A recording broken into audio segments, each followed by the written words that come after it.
شاید باورتان نشود که بعد از دهها سال جنگ و درگیری افغانستان توانسته پروژه با این عظمت را اجرا کند. اما کانال قوشتپه نه تنها ساخته شده بلکه پیش از 70% آن نیز به پایان رسیده است. این پروژه عظیم به طور کامل توسط مهندسان، طراحان و نیروی انسانی افغانستان انجام شده است. از طراحی و ساخت گرفته تا تامین بودجه، در این پروژه با عظمت هیچ کشور خارجی در آن نقش ندارد. اما چرا این کانال ساخته می شود؟ کانال قوشتپه که قرار است 285 کیلومتر طول و 115 متر عرض و 8.5 متر عمق داشته باشد طراحی شده. در مرزهای شمالی افغانستان یک رودخانه بزرگ وجود دارد. به خاطر بزرگیش از قدیم برایش میگفتند دریا یا هامو دریا. یک رودخانه دیگر هم مثلش است که برش میگویند سیل دریا. البته وقت هرا به این منطقه آمده بودند با این دو رودخانه میگفتند سیهون و جیهون. خوب برگردیم به کانال قوشتپه. افغانستان با ساخت این کانال به دنبال آن است که از سم آبی خود استفاده کند و با مشکلات خشکسالی و کم آبی در مناطق شمال پایان دهد. این کانال به عنوان شارک حیاتی شمال افغانستان شناخته می شود و می تواند تغییر اساسی در وضعیت کشاورزی و زندگی مردم این منطقه ایجاد کند. نکته قابل توجه این است که تغییرات اقلیمی و خشکسالی های اخیر تاثیرات بسیار مخرب به شمال افغانستان گذاشته است. با بهره برداری از این پروژه امید می رود که زندگی مردم این منطقه رونق بگیرد و زمین های خشک به چرخه کشاورزی باز گردند. کانال قوشتپه به عنوان یکی از بزرگترین پروژه های در ساخت آسیا است. توجه های بسیار را به خود جلب کرده است. اما این پروژه نگرانی های را برای همسایگان شمالی افغانستان با وجود آورده است. برخی از کشورهای همسایه معتقدند که برداشت این حجم آب از آمو دریا ممکن است به رودخانه صدمه وارد کند. اما بعضی کارشناسان نظر دیگر دارند. آنها تاکید می‌کنند که این پروژه به گونه‌ای طراحی شده است که هیچ آسیب قابل توجهی به محیط زیست وارد نمی‌کند.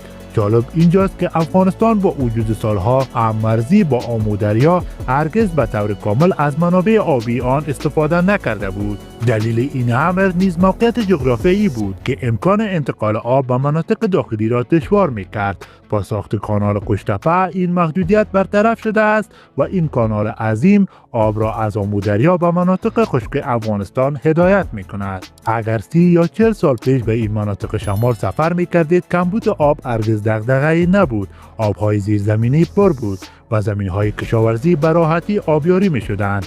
اما در سالهای اخیر تغییرات اقلیمی و خشکسالی‌های شدید شمال افغانستان را به مرز تبدیل شدن به یک بیابان رسانده است که آب‌های زیرزمینی دیگر جواب نمی‌دهد. وقتی کانال قوشتپه تکمیل شود، جمعیت پیش از 1 میلیون نفر از آب آن استفاده خواهد کرد. همچنین این کانال می‌تواند 55,000 هکتار زمین کشاورزی را آبیاری کند. تمرکز اصلی این کانال بر روی تولید گندم است، محصولی که افغانستان را به خودکفایی می‌رساند و حتی ممکن است تا سال 2028 به یکی از صادرکنندگان گندم تبدیل شود. این پروژه در سال 2022 آغاز شد و هدف این است که تا پایان سال 2025 به بهره برداری کامل برسد. کانال قوشتپه شارک حیاتی و بزرگترین رودخانه دستساز آسیا است. هزینه کلی این پروژه عظیم به گفته مسئولان حدود 500 میلیون دلار برآورد شده است. با این حال برخی از کارشناسان معتقدند که این مبلغ برای تکمیل پروژه کافی نیست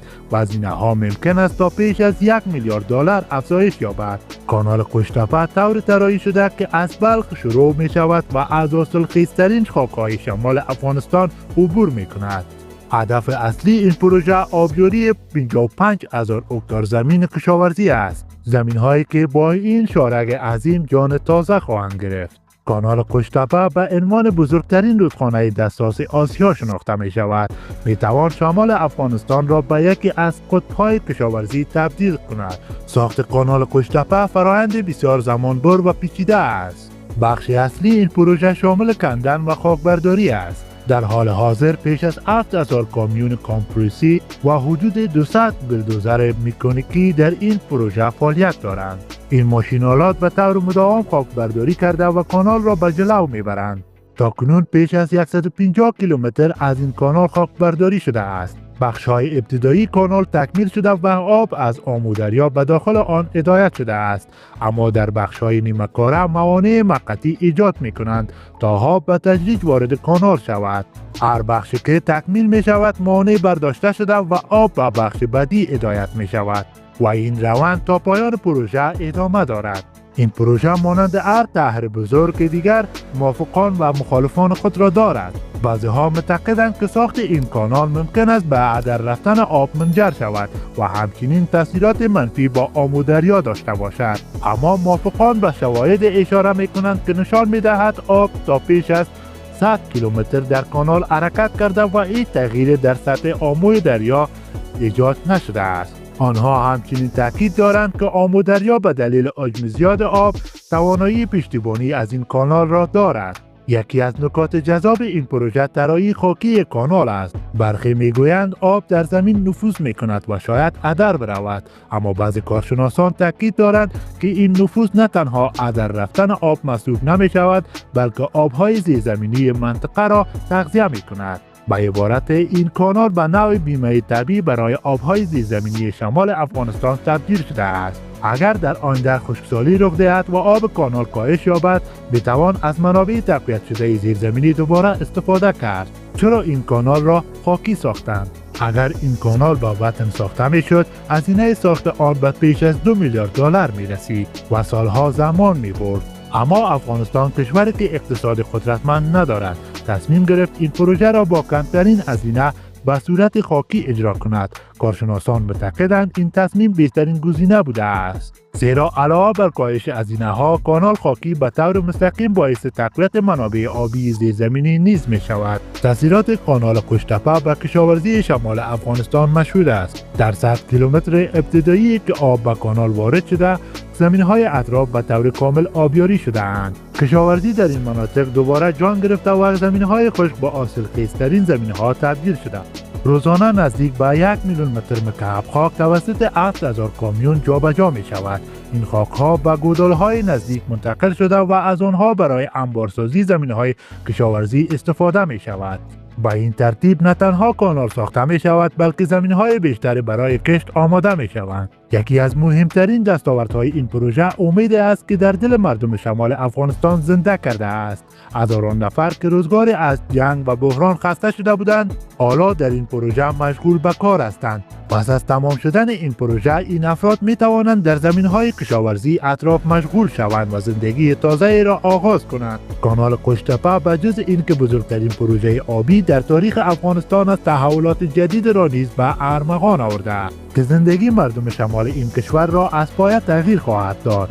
در کنار تامین آب کشاورزی، تقویت منابع آبی، این پروژه راه‌های اهل خلاقانه برای دیگر چالش‌های منطقه ارائه کرده است که یکی از مشکلات عمده شمال افغانستان نبود زیرساخت‌های کافی برای تامین برق است. در همین راستا مسئولان پروژه دیگر را نیز آغاز کردند که از صفحات خورشیدی برای تامین برق استفاده کردند. این صفحات در مناطق مختلف نصب شده اند و برق مورد نیاز برای سیستم‌های آبیاری و پمپ‌های کشاورزی را فراهم می‌کنند. این اقدام نه تنها وابستگی به منابع انرژی سنتی را کاهش داده، بلکه به کشاورزان امکان داده است که بدون نگرانی از قطع برق زمین‌های خود را آبیاری کنند. افغانستان سالها با بحران‌های خشکسالی، کمبود آب و آشامیدنی و فقر غذایی روبرو بوده است، مشکلاتی که ریشه در جنگ‌های طولانی مدت دارد. اما کانال قشتپه آماده است که این شرایط را تغییر دهد. این کانال با تامین آب برای زمین‌های کشاورزی و احیای مناطق خشک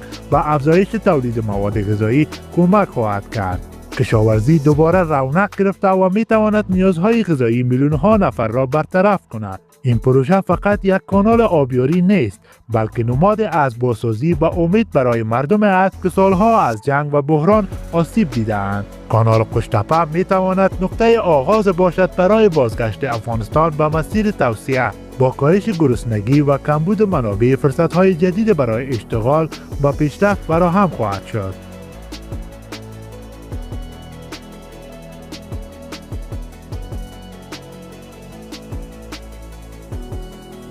اگر این ویدیو برای شما جذاب بود، کانال ما را سابسکرایب کرده و با دوستان خود به اشتراک بگذارید.